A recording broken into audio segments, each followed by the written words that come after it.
Hey, what's up, treasure hunters? It's the treasure hunting dad back. I am going to review my top 15 sales of 2019 from purchases made at thrift stores for under $10.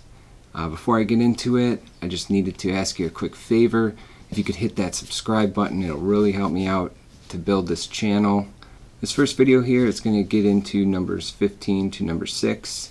Comment and let me know which items you liked.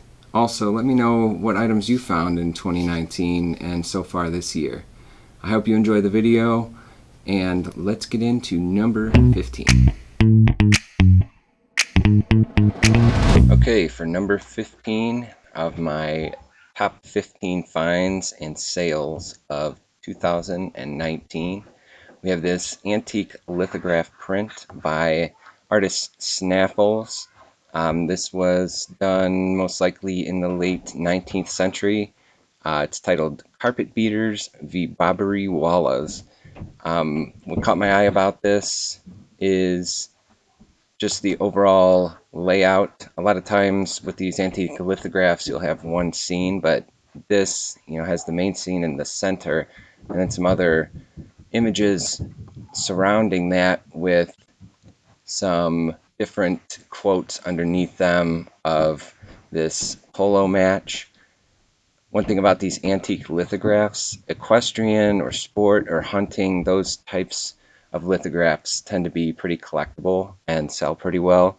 This was a pretty unique piece. I couldn't find too many other of these online. Unfortunately, and you'll see this a lot with antique lithographs or prints, even, art, watercolors and stuff, there's a little bit of water damage around the edges, but it's in overall pretty good condition.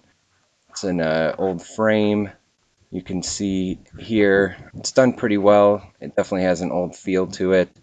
Here is the signature snaffles in the lower left hand corner, and the Carpet Beaters versus Barbary Wallas, which are obviously the two teams playing in this polo match. And at the back, another thing I always look for, especially with any kind of artwork, really important to check the back out. This one you can tell is professionally framed, and at the bottom here you can see that it was actually in a gallery. This was a driftwood gallery outside of Cleveland, Ohio.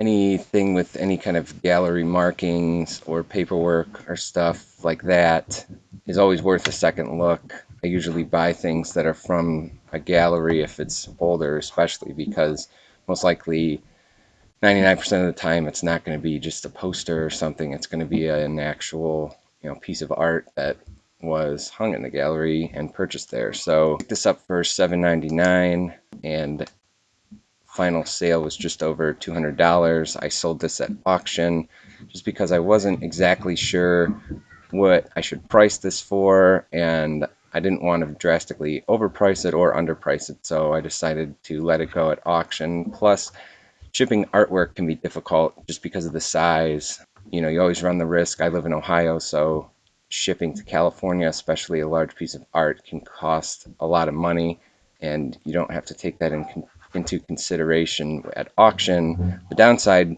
with using an auction house is they take a pretty good sizable chunk compared to selling online. So whereas selling on eBay or Etsy, they'll take a smaller percentage of a sale.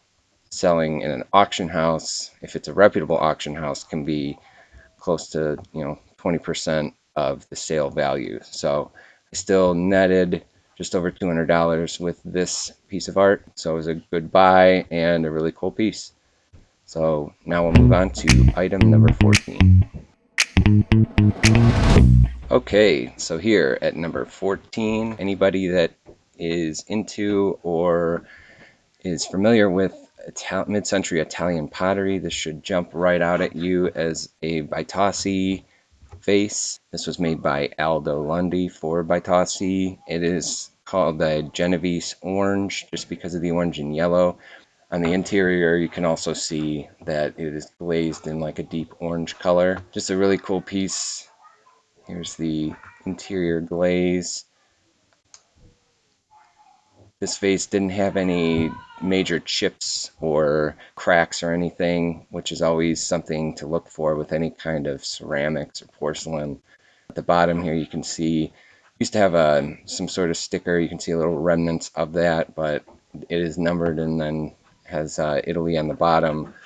But yeah, anybody that collects or knows anything about Italian pottery, this should definitely jump out as a Bitossi piece. I picked this up at a thrift store for $2.99, and I sold this through my Cherish store, and I sold it for $200. So definitely something to look for. Any kind of Bitossi has some pretty recognizable prints in different styles, so anything that resembles this is probably a Bitossi piece. And they are very collectible. They sell pretty quickly if priced correctly, and this was actually my first Bitossi piece I found. So awesome piece for $2.99. And now we're going to move on to item number 13. Here at item number 13, this is a really cool abstract sculpture here. This was done by Cain. Now this piece, it's actually not an original sculpture. It is a limited edition, most likely made from, resin composite, but the original was done out of wood, carved out of wood. If this was an original piece by Cain, it would have been much more valuable, but this is a numbered limited edition piece. You can see here how the tree kind of forms into this parrot. On the back side, it looks, more like the trunk or a branch of a tree, but it was a very large, striking piece on a solid wood base. And here is the limited edition. It was number 230 out of 5,000. It is signed there by Cain on the little plaque here, as well as above that, dated 1989, and its name is Paradise Found. This immediately caught my eye. It's a very eye-catching piece, not only because of the overall construction of this sculpture, but also, the bright colors used in contrast to the branch and how it kind of forms into this parrot. I just thought it was a really, really cool piece. I actually bought this at an estate sale auction, and the way this estate sale auction worked was there were so many items that they had 6 or 8 foot tables set up, and they went table by table, and the top bidder got to pick an item from the table and so forth. So they just kept, you were basically bidding to pick, the next item off the table. After a couple very obvious items went for higher prices, I won the next choice at a $5 bid and picked this up. And I ended up selling this through my Etsy store and sold it for $200. So now it's time to move on to item number 12. So here we have item number 12, and shockingly it's another parrot sculpture, which is pretty crazy, but any kind of bird sculptures, or especially like folk art, hand carved stuff like this, is very collectible. People really enjoy these pieces of art. This was a large hand carved out of wood of an African gray parrot, and if you've ever seen, I'm sure you've seen some sort of videos online of African gray parrots. They're extremely smart. They can say hundreds of words and even tell different letters and stuff. This one has a building block with an A in its mouth. The thing about this is when I found it, the bottom little stand was broken off. So it didn't have a stand. It was just broken off at the peg where the bird is perched on. So I just went to Home Depot or Lowe's or something and picked up this small plaque. I didn't even have to router the edge or anything. I had a dowel rod and I just drilled a hole and sanded and stained the piece so it had a base and fit together. So it's a whole piece instead of just the bird that obviously wouldn't stand on its own.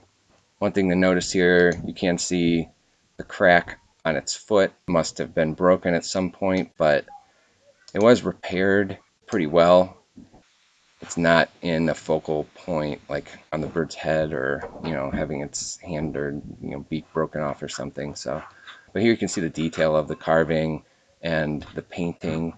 It's very realistic looking, especially being done by hand. So I picked this up at a thrift store for $8, and I sold this through my Etsy store I had it listed for $215, I think, and somebody offered me $210, so I took it. I always like to look for folk art stuff because the pieces are unique. A lot of them are one of a kind, and they can be very collectible, especially when done, a while back. This was probably done sometime in the mid to late 20th century. So now we'll move on to item number 11. Okay, coming in here at number 11 is this square incised hand-painted Italian terracotta plate. And this was done by Marcello Fantoni. And as you can see, it's signed on the back. I found this at a thrift store under some other items. Kind of caught my eye because it does have that mid-century bit of an abstract art feel to it. So caught my eye. The price tag on it was $2.99.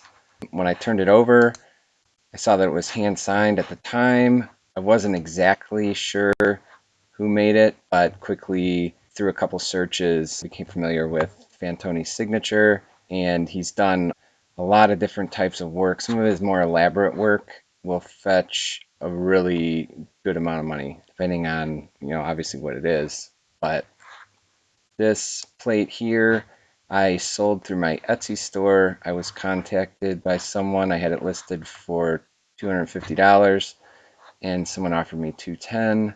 So I accepted and shipped it out to them. So thank you, whoever purchased it. Really cool mid-century piece. That's number 11. And on to number 10 we go. Here at number 10, we have a limited edition lithograph from artist Robert Kipniss. I found this at a secondhand store. Kipniss's work, after doing, just a search on his name, this is kind of his style, this black and white and grays. It's got a signature here at the bottom, and it's numbered 58 out of 260. When you're looking at art and you see numbering like this, that means obviously it's a limited edition. So this was number 58, and there's 260 copies out there of this work. Here's his signature, Kipniss. Just because this is a lithograph and not an original piece of art doesn't mean it doesn't have any value. There are plenty of limited edition prints and lithographs and such by well-known artists that sell for a good chunk of change. So here you can see what caught my eye was, one was the low amount, that 260 prints made, and two, when you turn it over, you have this gallery sticker here from New York City, and it also says the showroom is in New York City. So thinking along those lines, if this was actually up in a showroom in New York City, it has to be somewhat valuable.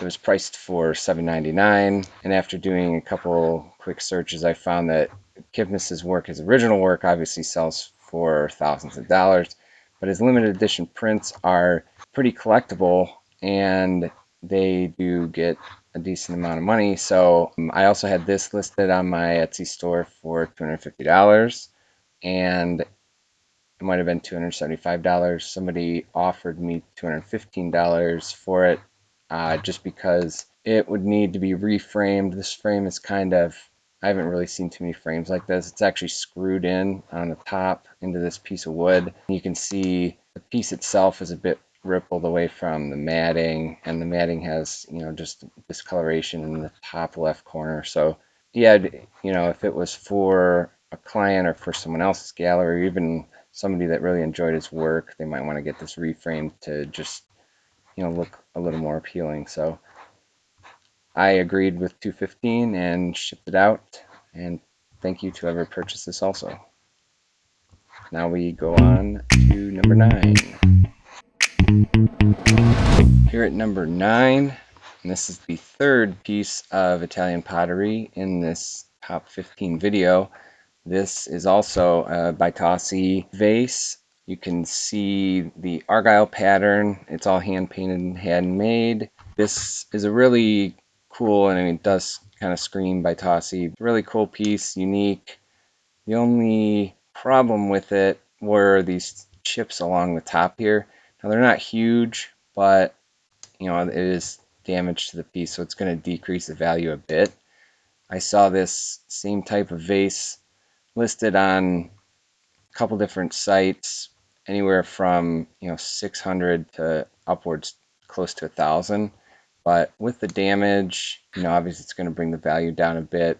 And I'm not always trying to squeeze every dime out of these sales. I picked this up for $3, so I am not super concerned with, if it were to sell for $250 or $300. Like, I'm not going to try to maximize the profit on everything, because if I did that, I wouldn't sell things very quickly at all. I like to price things still a good deal for, the buyers out there, but it still makes me, a really nice profit margin. So that way it's a win-win situation. And if people can get a good deal on a piece they really like, they're much more apt to come back and search for other things and make other purchases. So you can see this was actually Raymore for Bitossi piece. It still has this remnants of a sticker, number 2300, and it's got the Italy on the bottom. So I sold this, I believe, on my Cherish marketplace. I sold it for $250. So it was definitely a good buy. If it weren't for those chips at the top, I think I probably could have I probably would have priced it more towards like 400. But is what it is. Still a great sale. And now it's time to move to number 8. Here at number 8, this was one of those types of items. As soon as I saw it, I knew I was going to purchase it just because of the style and how well it's made. It's super unique. This is a piece of art glass made by Kedelv for Fligsfors. That's Swedish glass. This is a manta ray bowl made mid-century. You can see he's made different, like every manta ray bowl he made is a bit unique just in, how wide it is, or, how wide the wings on it are or whatever. But it's a super cool piece. You can see the overhead view. It really does look like a manta ray in a modern sort of way. I knew this piece was going to be, pretty easy buy for me here. It's the signature for Fligsfors on the bottom. You can see the bottom's all scratched up, and that doesn't really matter with this mid-century art glass, because obviously it has to sit somewhere, so the bottom's going to get scratched up. But at once, this was completely polished when it was brand new. But as long as there's not huge scratches, in the top or chips in the edges or something like that, that's fine. This was in mint condition, and there weren't any scratches or anything on it. This was priced for $5 at the local Goodwill that I frequent. So I made that purchase, and I sold this for $250 on, I believe, my Cherish store. Now it's time to leave this and move on to number 7. Here at number 7 is another piece of art glass. This is a Murano Sommerso triangular vase. It was, I think close to 13 or 14 inches tall. So it was big, definitely heavy. You can see at the bottom, all of that is solid glass, and it got a transfer of color from, the center, the bluish to a purple at the top. This is a very cool, eye-catching piece also. I actually found this at a Goodwill, and a lot of times, at least at Goodwill, they roll out the carts. They'll roll out a couple carts, and then the employees will take items off the cart so they're not blocking the aisles. They'll take items off the cart and put them in the different sections where they're supposed to go.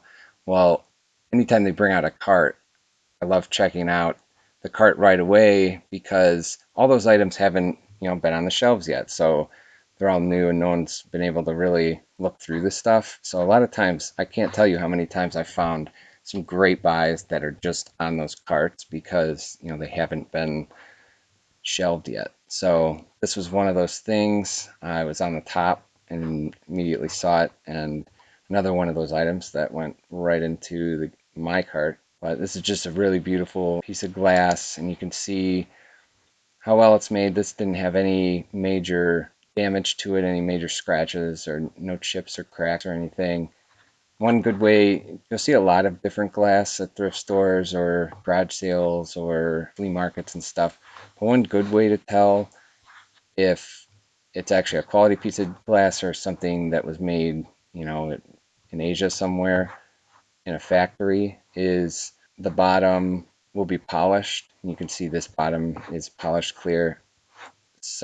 Most of the Asian import vases, the bottom's going to be opaque, like it was almost sawed off. Or if you see a pontil mark on the bottom of like hand blown pieces and stuff, that's another good thing to look for some quality glass.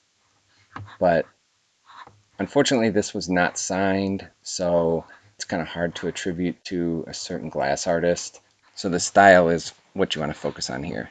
So I picked this up for $8 and I sold it through my Etsy store for $250.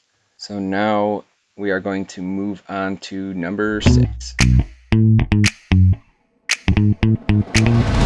So you're probably noticing a little bit of a trend here. Another piece of art glass, third in a row here. This was an absolutely massive glass sculpture I found at local Savers, which is a thrift store chain here. I don't know how far it stretches outside of Ohio or maybe PA or something, but this is a really cool, modern glass sculpture. It's got a nice twist to it with some cool coloring in the middle. And here you can kind of see how the twist in the glass kind of plays with that coloring and what's behind it. This is a piece in here at the very bottom. You can actually see the artist's signature through the bottom. This is actually signed on the bottom, but this was made by Jim Karg, and it was, I think, about 15 inches tall and weighed close to like 9 or 10 pounds. Maybe even more. I can't remember exactly, but it was very heavy. And here you can see where it's signed Karg and dated 1995. Yeah, this is another piece, as soon as you see it, at least, I'm putting it in my cart. It was priced for $9.99, and I sold it fairly quickly because this kind of artwork is pretty collectible and people really like these kind of sculptures and pieces that are super unique because every piece made by glass artists have its own attributes and uniqueness to it. So again, I purchased this for $9.99 and sold it through my Etsy store for $300. And now we are getting into the top 5 sales of 2019. And there you have it. Items number 15 through number 6. In the next video, we'll go over the top 5 finds of 2019. And if you could, once again, please hit that subscribe button. It'll really help me build this channel. I really appreciate it. And best of luck out there finding treasures.